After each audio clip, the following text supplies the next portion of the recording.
Today we are diving into chapter 5 of Tanya. We want to fully understand the idea of grasping, as in the words of Elijah, no thought can grasp you. So this refers to the idea that no thought can grasp God. When studying something, two things happen. The first thing that happens is that your mind becomes grasped or absorbed by the concept itself. Or you even see that your mind becomes captured by the concept, right? Your attention is completely captured as your mind is trying to understand the concept. And secondly, your mind grasps and absorbs the concept. Now, these two things are happening simultaneously, meaning when you are introduced to a new idea that you completely do not understand, the idea of this new concept is completely grasping, absorbing, or capturing your mind as you're busy trying to understand it. Now, as you grasp one aspect of the idea, your mind is then absorbing that idea within the mind itself, and so to speak, capturing the idea. So while you're busy trying to understand this concept, it's absorbing you, meaning it's absorbing your intellect, right? And so you've ever noticed that you're really absorbed in something and someone says, hey, what's up? And you have to you're startled almost because you were so being absorbed by that concept in a true state of concentration. And once you understand the concept, you are absorbing, grasping the idea within your mind. As you understand part of an idea, but you're still grappling with another aspect, you're both grasping and being grasped simultaneously. So here's our question. Is there value to learning a Torah ruling that never occurred nor will ever occur? Meaning really going to the halachas, the in-depth details of what you would do in such and such a situation, even though the situation never occurred nor will ever occur. Is there even a value to that? So understand, we first have to understand what is Torah. So Torah is both God's will and God's wisdom. We're talking about God's will and God's wisdom. We're talking about the Sefirot in Atzilut. So these are the 10 Sefirot, and you can look at the crown, right? That is God's will. The outermost aspect of the crown is God's will. I like to think of the crown in very human terms, okay? The crown has an outer layer, which if you think of it like a donut, okay? There's the outer layer of the donut, which is God's will, and there's the inner part, which is the jelly, which is God's delight in the world. I know that's very Hanukkah-like example. Okay, so there's God's crown, and the outer aspect, or the outer aspect of the donut, is God's will, and God's wisdom is God's sphere of Chachma, right? So that's what Torah is. It's both God's will, His crown, and His wisdom. So the answer is yes. Yes, there's absolutely infinite value in learning a piece of Jewish law, even if it's never going to actually practically fall into existence. And the reason is because in that moment you're learning the halacha, you are being grasped by God's Torah, and as you're understanding it, you are grasping the Torah within you. So wait, hold up a second. Which one is it? Is God ungraspable? Like we said at the beginning, ein machshava tfisa b'klal, no thought can grasp him at all. Or is God graspable? Which one is it? And the reason we're saying that God is ungraspable because no finite being can grasp something infinite, right? That's not possible. If I'm never going to be able to grasp something finite, infinite, as long as I'm a finite being. So generally that's true, but as always, there is a spiritual hack, okay? And what is the spiritual hack? What is the exception to the rule? Is when divine wisdom and will is dressed in the final rulings of Jewish law. God's Torah and His will and wisdom, God's Torah is His will and wisdom. Since God made Torah in a way that we can grasp, He allows us via Torah to grasp Him. So here's our equation. God is one with the Torah. God's Torah is His will, and it's His wisdom. And God is completely one and united with His will and with His wisdom. And so when I'm learning a Torah ruling, I'm completely being grasped and grasping God Himself, because He's trying to put Himself into the Torah. And so therefore, it's almost irrelevant whether it's going to happen or not.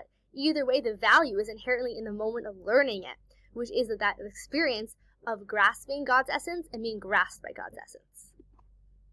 This is what the Tanya calls a yichud nifla. Okay, this is a major term here. A wondrous unity. Or as the practical Tanya puts it, a phenomenal merging experience. When studying Torah, you become one with the matter you are studying. God put Himself in the Torah. So as you learn it, you become one with God's will and wisdom, which is the subject matter. So you might be thinking to yourself, okay, so I guess anytime I learn anything, this is like this dual, grasping and being grasped process is happening, right? It's also a wondrous unity. But no, it is a difference between learning Torah versus learning any other subject matter. And this is how the Alter Rebbe brings it down for us. If you learn about the planets, do you become one with the planets? No. Your mind unites with the concept of the planets, but there remains a duality between the idea and the thing itself, right? You're learning about the subject matter, but the subject matter is not one with the thing itself. It's just the concept. Versus, God looked into the Torah and created the world. Torah is a blueprint of creation itself. When you study something in the Torah, that thing is a direct product of the ideas that exist in the Torah, and therefore you have a phenomenal merging experience. Meaning, what's happening? What's happening here is that as you are learning Torah, you are learning the subject matter of these Torah ideas. But the very matter of Torah is God himself. He's going to put himself into the Torah. Meaning, as you're uniting with the concept, you're uniting with the very matter, which is God himself. So versus if I'm learning about the planets, there's the concept of the planets, and then there's the actual matter. There's the actual thing of the planets itself, and they remain separate. I'm just conceptualizing it intellectually. Versus when I'm learning Torah, because Hashem is one with the Torah, and every single thing in this world, its source is within Torah. When I'm learning Torah, I'm connecting with the matter itself, which is God himself. And that is how the Yichud Nifla happens. That is how there's no other merging experience like the merging of learning Torah, where you become completely one with the thing that you are learning, right? You become one with the subject matter, which is Torah, and the subject matter of Torah is all one with God's essence. Now, sometimes Torah looks really physical, right? What if I'm just learning the mitzvahs of how to tie my shoe, right? Tie my left and then my right. So, and then step with your right foot. So that looks really physical. You're going to tell me I'm grasping God's essence? So we already covered that yesterday, where the Alter Rebbe told us clearly that if you're going to get a hug from the king, even if the king's wearing 100 garments, are you hugging the king or hugging his garments? So we concluded, you're still hugging the king even if there's many garments. Even though Hashem's Torah gets dressed up in many, many physical layers for our human finite minds to comprehend, it's still God himself. So in that matter, that in the moment we are grasping Torah, we are grasping God himself and being grasped by God himself.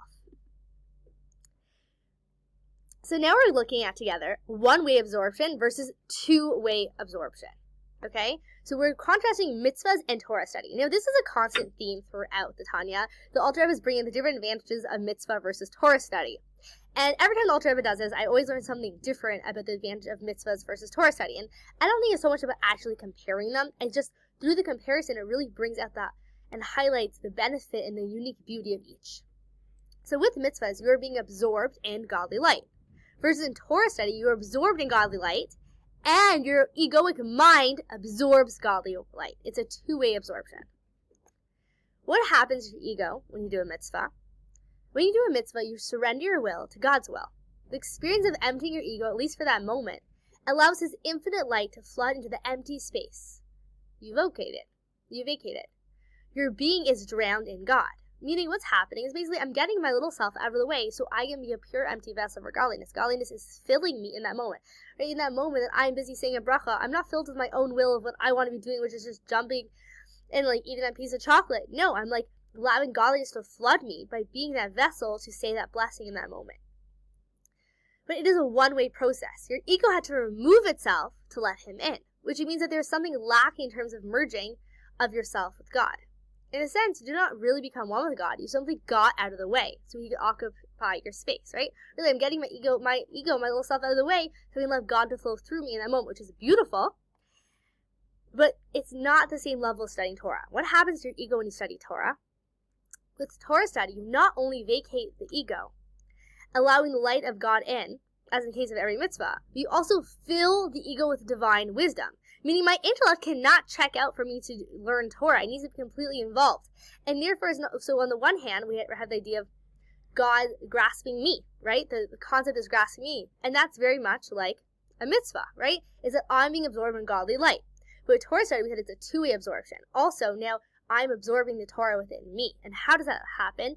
Because the Torah concepts are being absorbed within you the moment that you comprehend them and you grasp them, they're no grasp within you. And we see this in a practical way also.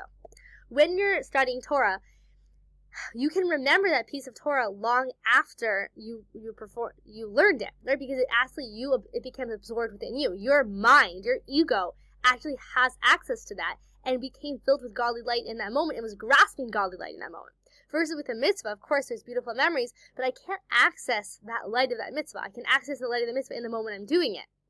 with Torah study, because I actually, my ego, my mind is absorbing it, it's a deeper aspect that remains with me long after I originally studied that idea. And this is why Torah is called bread. Sorry, why is Torah called bread and food for the soul? Right? That's what the Alter Rebbe is calling it, bread and food for the soul.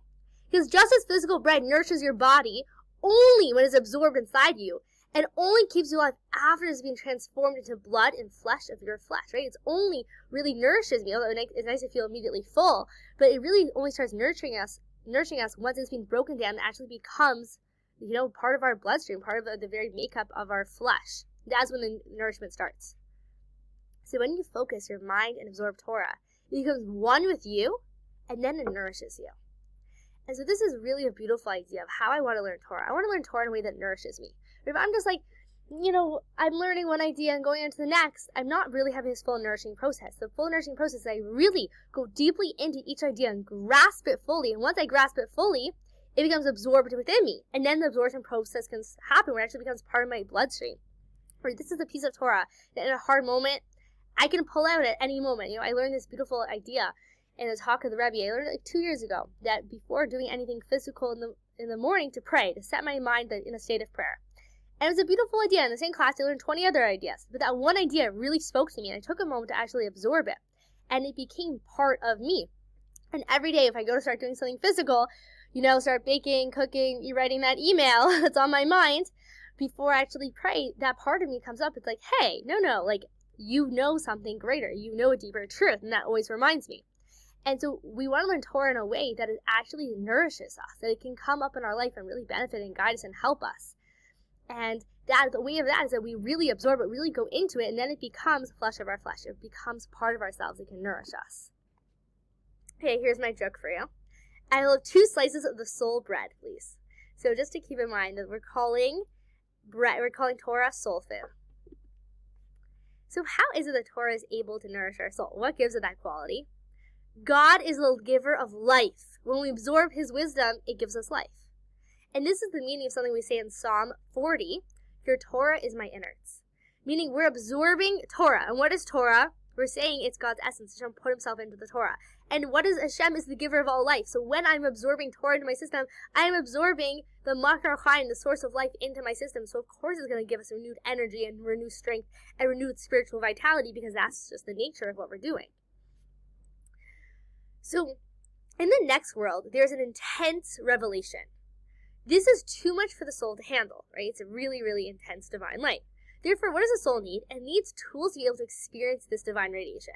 I know this is not a perfect example at all, but if you ever went to the dentist and they put that giant heavy thing on you because you're about to get an x-ray, they don't want you to get radiation, they put this blanket on you.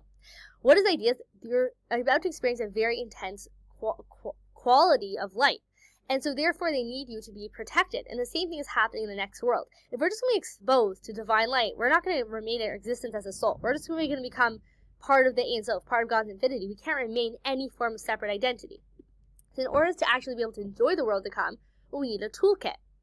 And so we learn from Eitz Chaim, mitzvahs create soul garments for your soul in the next world. Okay, so this is a soul garment. So just the more garments I have on, the more I'm going to be able to handle I'm going to actually have the protection that I need from this light, right? And the protection is so I can actually enjoy the light. Otherwise, it's too much to handle. Versus Torah study Lishma creates food for the soul in the next world. The Torah you study in this world enriches the soul's capacity to absorb revelation in the future, right? So we're building our soul's ability to absorb Torah in this world, and that allows us to absorb this divine revelation in the next world. So what's the idea of learning Torah Lishma? Lishma means with the intention to attach yourself to God through understanding the Torah according to your mind's ability. Meaning I'm not studying because it's really interesting and I'm looking for an intellectual high here. No, I'm studying because my intention is to attach my soul to God. I'm aware that through studying Torah, I'm entering into this yichud nifla, this wondrous unity with God. The soul's food refers to its ability to internalize divine light, right? So just like food is internalized, becomes one with us, so the reason it's the soul's food, Torah study, is because it allows us in the next world to internalize divine light, as well as, of course, in this world. The soul's garments refer to its sensitivity to transcend divine lights, which cannot be internalized. So there's an idea of or panimi, which is a light that's filled, it's able to be internalized. And then there's a light of the or makif, which is just inspiration, meaning it surrounds me, it's a beautiful experience, but it doesn't actually enter me. So garments are something that are external to us. They're a makif, right? They're surrounding us. They're valuable, they protect us, but they still remain outside of us. So we only need soul garments. So mitzvahs give us soul garments to be able to handle this divine light, which is transcendent. It's not that I need help internalizing it. I don't need to internalize it. I just need to be able to have it in my environment and experience and delight in it without it being too much to handle. Versus Torah studies and or panimi. It's a light that actually fills us. It's a deep inner impact.